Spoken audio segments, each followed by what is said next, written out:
This review is made possible by clearwater.ie. This is the Volkswagen T-Roc. Let's review this car and make sure you click that subscribe button.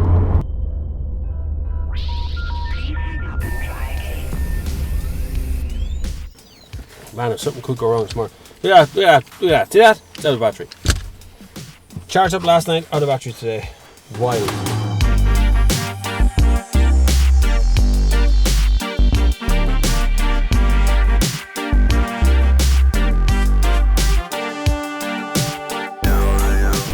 This is the Volkswagen T-Roc, not to be confused with anything else from the Volkswagen group or from the entire stable that is currently out there of sort of small crossover vehicles, BSUV or I don't know, I'm sure they'll come up with a different name for T-Roc, because T-Roc is actually smaller than T-Roc, than Tiguan.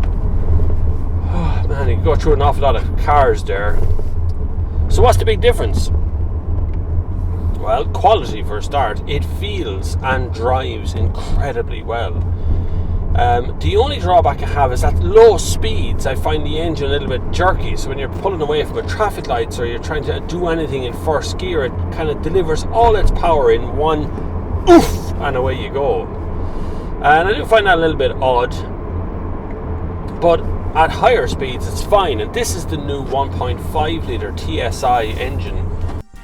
Putting out 150 PS, this new engine from Volkswagen has a common rail direct injection and comes with a 6-speed manual or 7-speed DSG.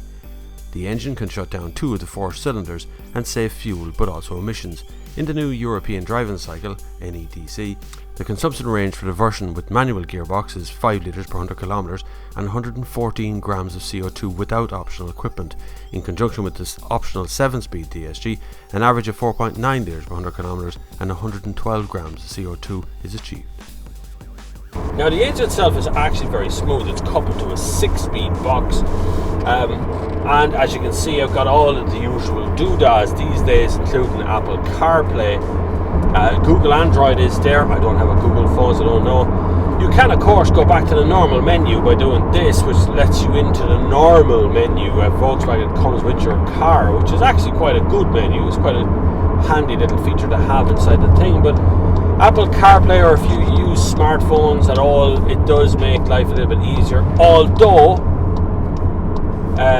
Siri's an idiot. I'm not really sure what the Google version of Siri is like, whether that's an idiot or not, but definitely Siri is an idiot, without a shadow of a doubt. Siri aside, Volkswagen actually put in quite a decent system for you to play with, even if you don't have a smartphone. The all-electronic dash is a joy to use and should be put on your options list.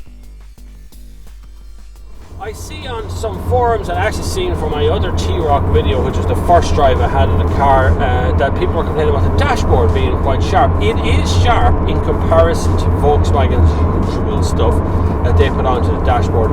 I don't find it particularly harsh. It's not really harsh. Now, I suppose the crucial question here is, do you save your money and buy a Volkswagen, or do you look at some of the other brands? Because the choice in this segment now is absolutely gigantic. And the honest answer to that is that this feels a little bit lower spec or lower rent than normal Volkswagen fare, because like missing from here is they normally put carpet into those little kind of cubby hole things that are here. Volkswagen usually do. Usually it's Seat or someone else out of that group that removes the carpet, but now it's Volkswagen, and it's got lots of storage cubby holes, but none of them they're all kind of plasticky.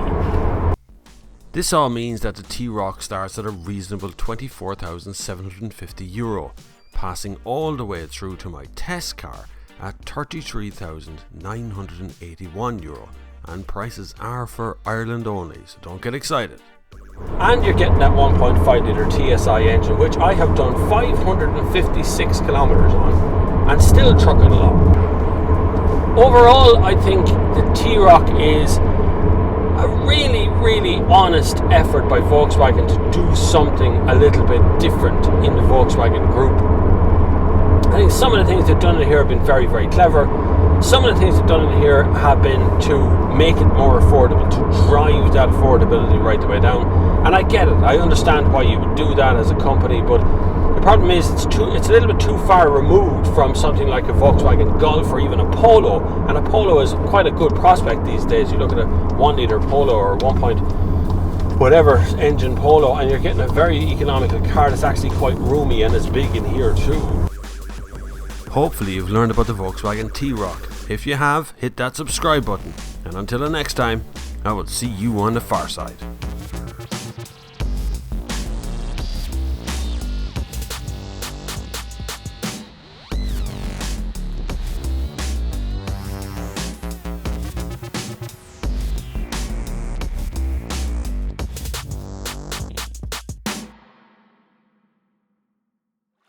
This review is made possible by clearwater.ie.